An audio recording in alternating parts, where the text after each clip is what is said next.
Star Trek tonight on the Reedsters Lounge. Stick around.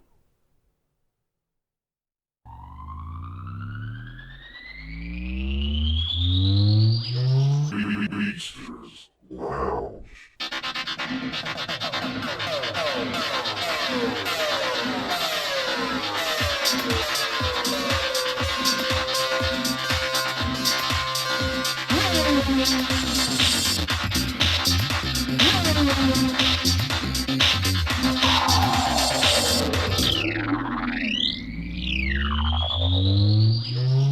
Reedsters Lounge.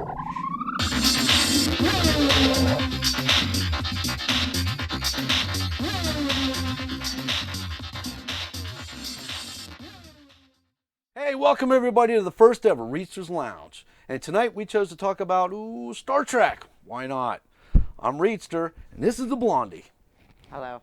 And tonight, Blondie, the original series, overall, did you like it or did you not like it? Yeah, I have to say I did like it. Awesome. Any particular reason, or just No, I just overall liked it. it did it for you overall? Yeah. I can respect that. For me, I'd have to say overall, it was a thumbs up because it was what really inspired me to look at the stars in a different way at such a young age. It was what was relatable to on television, and I didn't quite understand the adult stuff that was going on, but there was more than enough sci-fi stuff to keep me coming back for more. So yeah, I'd have to say it was good overall. And that would take us into the Next Generation. What'd you think about that? I liked The Next Generation. I thought it was, well, for me, at that time, a step up from the original, but that's only because the original, I was a kid, but then in The Next Generation, I was getting to be more a teenager going into adulthood. So I have to say that, yes, The Next Generation was better than the original for me. Okay, fair enough. For me, I would say the Next Generation hit all the notes for me. I was a far bit older whenever the Next Generation rolled around, so everything was not so dated, even back in the original days of Star Trek. And they were getting into a whole bunch of things that I just found extremely fascinating.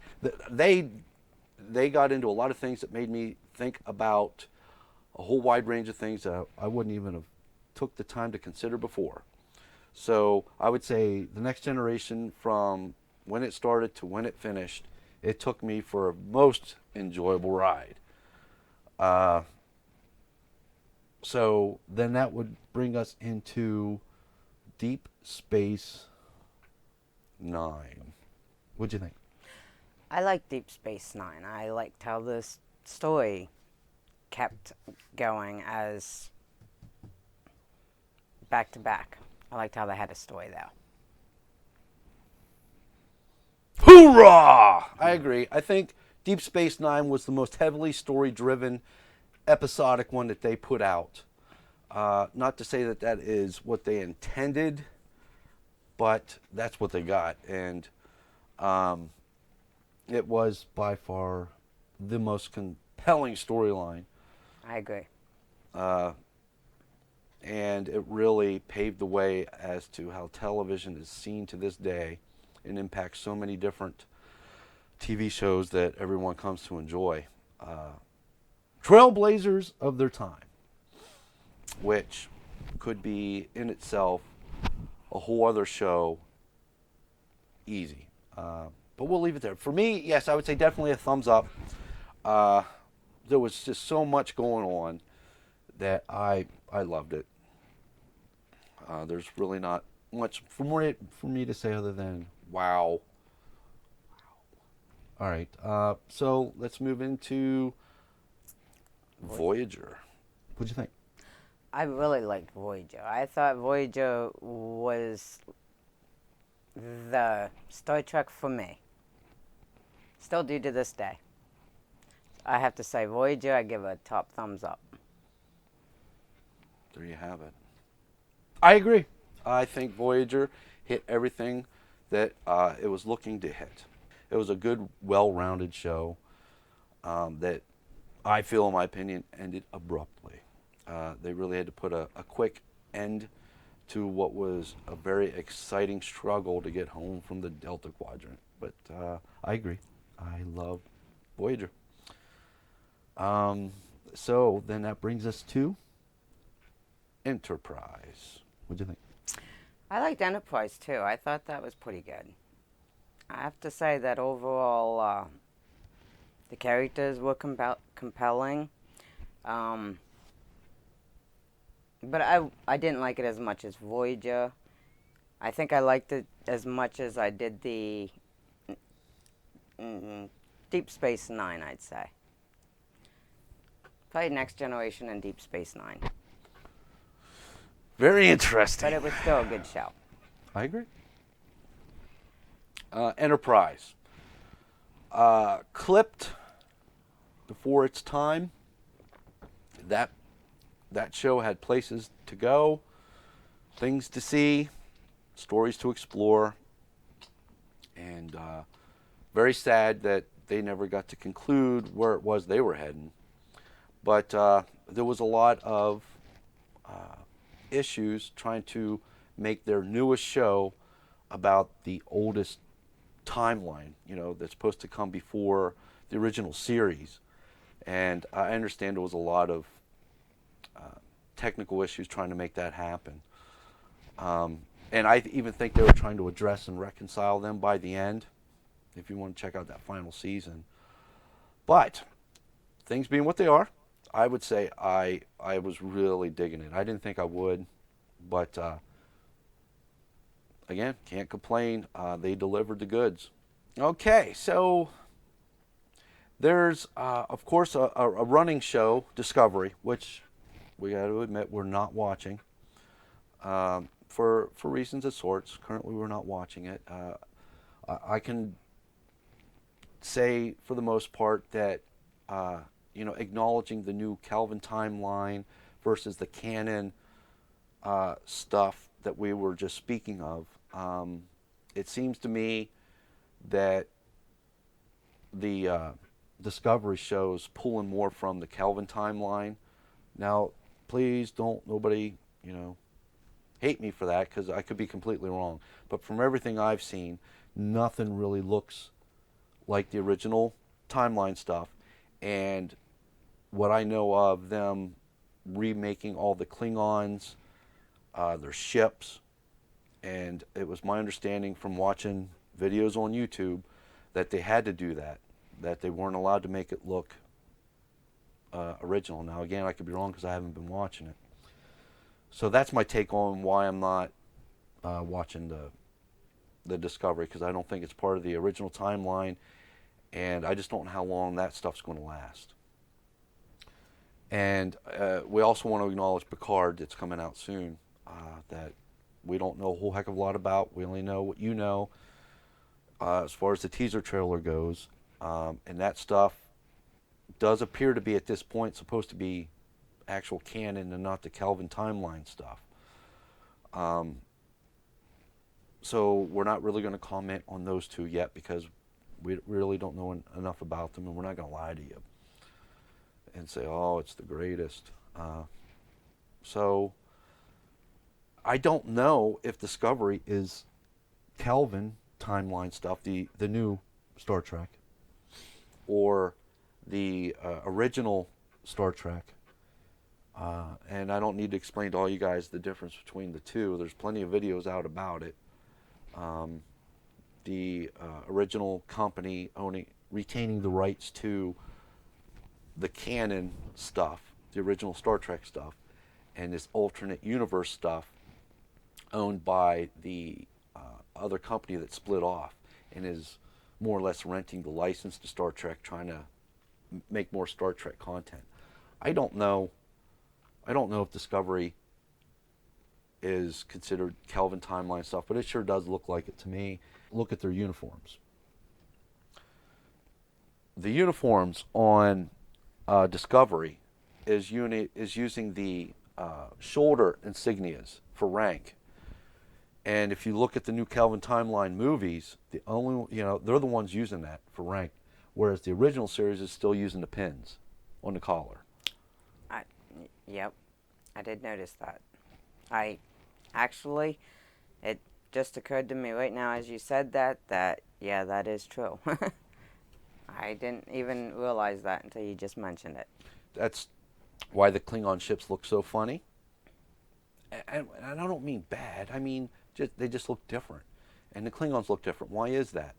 If it was original timeline stuff, you know what those Klingons was going to look like, and you know what a bird of prey is, what we know in canon to be a real bird of prey. Regardless of the timeline that we're talking about, we know what we should have saw, and that's not what we've seen. Right. And so why would they do that? They're not trying to reboot the franchise. No, this is all in result of Kelvin Timeline. Right. Kelvin Timeline rules is they're allowed to come close but not exactly duplicate the original stuff. So that's just another reason why I think it's Kelvin Timeline related and not just original series stuff. And that's fun in its own right and stuff like that. But I was just trying to keep it to the original timeline, because regardless of the future of Star Trek, the original timeline will go on, and this whole licensed out alternate reality stuff that could end tomorrow if the original company that currently owns the original Star Trek, if they decide to start making stuff, or they just flat out finally sell to somebody and let them make the canon stuff. Either way, the canon will continue, and this Kelvin Timeline stuff, in my mind, will come to an end. Or the owners might just turn around and say, well, no, we're just going to ignore all the original stuff, and now that we own Star Trek, we'll go with the Kelvin Timeline, and that will become the new norm. I totally agree. So, what about in the future? I mean, with Picard, the reason why I say that is because I think for future success for the original Star Trek line of stuff would be if they would make a show not in the past, in between other timelines. I mean, you took us there, and we understand in general what was going on there and the people involved. But what put Star Trek on the map was in the future. That's what got our imaginations. That's what inspired a lot of people, scientists, doing what they're doing today. I mean, that's their real bread and butter. I don't see the sense that it makes to go back in between storylines and just show you how great they can make a show today. I think where they need to go is into the future. That's where they started it all, and that's where they need to go again. And so I think this Picard thing in movie Star Trek Nemesis, I believe, is the way it was brought across to us, which I find very interesting. I mean, yes, I want to know what happened after all that stuff. Let's keep going. It's like they stopped short. The story stops there. They got nothing else. And I refuse to believe that, because time marches on as it should. Right. So I think let's just not focus on movies, but let's get those bread and butter TV shows out there too. Let's go into the future with Star Trek, and there inspire a whole new generation of audience members to fall in love with, to grow with, and then all your current fans, obviously, they're all going to fall in line too, because we're starving for that stuff. Now we'd like to get into a part where we'd like to play with some what ifs. For, say, starting with the next generation. I mean, is there anything you could think of one thing in particular that would have overall made the show even more interesting? Or From the next generation, I think it would have been. Well, I didn't see a lot of it growing up, but I would have really liked to have learned or seen more of Counselor Troy's ability of being able to feel people's emotions and whatnot. I would have liked to seen that gone a lot further. for me, now don't get me wrong, I really like the Next Generation, but my goodness, did they drop the ball? They brought us the Borg. All right, so if they didn't want to mess with it too much on TV, they came out with several movies, and my oh my, wasn't why didn't we see a big epic battle, Federation and all of its people taking on the Borg onslaught? I would. Yeah, that would have been really cool to see. Yeah, not just one unstoppable cube invading the solar system. That was what we got, and I'm thankful for it. But let's see the thousands of Borg show up in force, because they're not here to take over a single person to speak on their behalf. They're just here to simply take over the entire whatever the heck's here in this quadrant. And they're not going to pack one ship to take out an entire quadrant or explore. That's not what the Borg do. So I would have been in awe to see thousands of Borg just coming in a swarm, just systematically taking over the quadrant. And it would take everything the Federation would have just to keep them at bay, certainly not stop them. And then, of course, my ideas would just go insanely wild from there. I mean, it's all Q's fault to begin with. So I would definitely be playing with that. I would have liked to see more going on with Q, like more of his powers. That would have been really good. I agree. Well, when we start getting into Q, he should have, or they should have had a bigger part to play in all of them. So I think back in the Next Generation, that episode where that fella and his wife were alone on this planet that had a distress call that the Enterprise was checking out, and it turns out it was a Q-like being that allowed that planet to be completely wiped out. And then his depression recreated his house, just his house and just his property and just his wife, and everything else was left decimated. Now, that particular person wiped out an entire species just because he thought of it. And he felt the weight of what he'd done, and he just wanted to be left alone on that planet. And Picard ending that show saying about just leaving that thing alone. That's Q-like ability. Now, why not revisit that? Interesting. I mean, that's a very powerful being, and was definitely not Q. But I would be interested in seeing, what the Q worry about, because we as humans we got to worry about everything, but not Q. But yeah, so you're saying you'd like to see more. You would have liked to have them taken more advantage of the Q's abilities. Yes.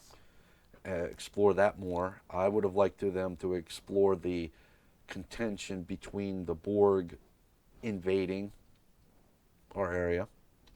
I think that would have just made the Next Generation more compelling even at the time. Okay, so Deep Space Nine. Wow, would there have been any room? Because they were really trying to pack it on there towards the end with the whole Dominion thing. Yeah. Um. I don't really have anything I off do. the top of my head. I'll chime in right now. I would have, again, would have liked to have seen, because they were setting you up with the Dominion joining forces with Cardassia and the Breen. And of course, they were taking on the Federation, teamed up at the time, the Romulan Star Empire.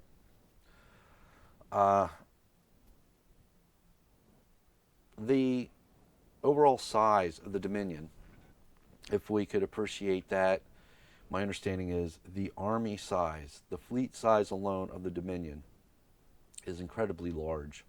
I understand that they couldn't get their reinforcements through, else it would have been a whole other story. But we have an unwitting storyline, an undertow that could have took over or been a spin-off of its own at the time, is Q, who did show up, so he's there. And we had the prophets in the wormhole prophets. I would have liked to have seen a power line up there, because I would like to see where that would go. Someone with the power of the Q taking on someone with the abilities of the wormhole prophets. Because they seem like they could pretty much do whatever they wanted and have no natural enemies, because they were still just trying to understand humans when we were first tuning in. They had no understanding of linear time. And if they have no understanding of that, then they had very little knowledge of.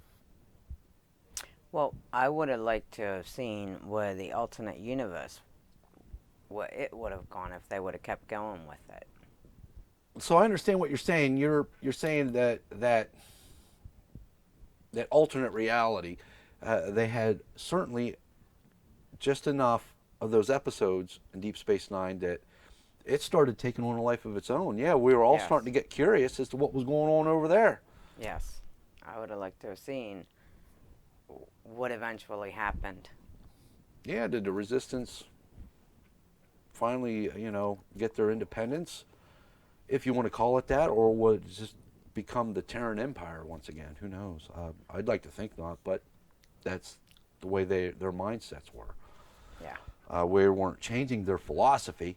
We were just watching what happened when the Terrans lost control and another entity took over that empty slot of power. But still, that would have been interesting. Yeah, I agree. That would have been neat. Why didn't it get its own spin-off show? Okay, so Voyager. Now there's a good one. Oof. Yeah, that's true. Unless it was a different way that they got home. Like maybe, Q had something to do with ultimately helping them get home, being that she was the godmother to his child. That, oh, yeah. I don't want to go into any one thing too specifically, but whenever Voyager was allowing Janeway and Q to interact on such a personal note, for him to go as far in making her a godparent, for me, the story was pretty much over, because Q isn't linear like we are. So the moment that happened, wow, it's not my eyes. The focus does go out whenever I move. Did you see that? Mm-mm. We're gonna have focus issues, people. All right, so yeah, it's when Q made Janeway a godparent, that was pretty much the end of their episodic episodes to get home. However, we didn't. I acknowledge it went on, but in my opinion, when Q got that personally involved with Janeway, I cannot understand for the life of me why Q would allow any harm, permanent harm, lasting harm, come to Right. the captain. He would have known well in advance that she was ultimately facing her demise, and he would have always been there to step in and say, not to this one. I agree, except she was stubborn and always wanted to do it her way. As as being a captain. Yeah. But she did accept the role of godparent. Yes. But she was always very stubborn on accepting his help on getting home. Accepting help from getting home, but not accepting help from being killed. I'm sure if she was facing a situation where the Borg Queen was going to assimilate her and it had happened, and she felt the nano probes going through her system, and then all of a sudden it stops, and Q's standing there saying, I'm sorry, but not to this one. And he undoes it all. I don't think she'd be the one to say, no, it was my bad judgment that got me there. So that's my fate. Let me die. Yeah, I don't think so either. She would have Not took the on help. the spot like that. And that's just an example. The Voyager show never went to the alternate universe well. I mean, what are we saying that if they did, who's to say that the alternate universe Voyager got flung to the Delta Quadrant? And let's say they did go to that well and they did put the alternate Voyager in the Delta Quadrant. I mean, I don't think that would have won anyone over. Why do they always have to be in the same place just doing different things? Right. Lazy writing? Nah. I think that's why they probably didn't do it. Okay, Enterprise. Is there anything you could think of that would have piqued more of an interest in the show with you with Enterprise? More of an interest? No, I think they pretty much squared that. For me, anyhow, I think they pretty much did that for me well. Even how they ended it with the alternate universe. Okay, so the Enterprise, I don't know what would have made that show any more or less interesting for me, because it was set back before everything began, and they were trying to explain how things came to be. Like with the missing bonature on the Klingon's forehead, they tried addressing all that. And, The Romulan, when they entered the minefield. well, that was a discrepancy in the timeline that the audience members, a lot of them have picked up on. So that actually created a rift other than settle one. But, I mean, trying to settle issues would have been why the original Klingons from the original TV series didn't have the rigidy foreheads that now we all come to know to be Klingons. So they tried to address that. It being a genetic fluke whenever they were trying to make their super soldiers. And I guess going back to Deep Space Nine, they did address it a little bit there with Worf, but he wouldn't explain. He was stubborn. He just said, yes, they are Klingons, and no, I don't want to talk about it, or something like that he said. Well, that was Deep Space Nine. What did I say? I think we were talking about Enterprise. Yeah, I know, but I referred to Deep Space Nine for that. Okay, I wasn't sure. So I don't know what would have helped Enterprise. Again, since they were pretty much creating their own things, and every once in a while doing an episode that would have implications for future Star Trek installments. I don't know. Okay, so if you'd like to help us out, why not subscribe, hit the bell for future notifications, give us a thumbs up, a like, And what we want to do here is we just want to have a leisure talk about a topic once a week or so. Just a place for you to go there out there on the YouTube space and just relax a little bit, and you don't have to worry about people screaming hate about all the things going on in the world. I don't know about you, but I don't like it. I agree. We need a lot more peace. So, not that this is always going to be a positive spin on every possible thing we decide to talk about. If there's some not so pleasant things, we will be sure to hit them. We're just not going to beat them up and make that the premise of the show. And for what it's worth, we are purposefully not using clips of videos, movies, TV. We understand that's going to make the show a little less interesting to watch, but we're just trying to make a program that can be watched now or 10 years from now, and we won't have to worry about revisiting any of these videos for copyright infringements. We don't want to do that.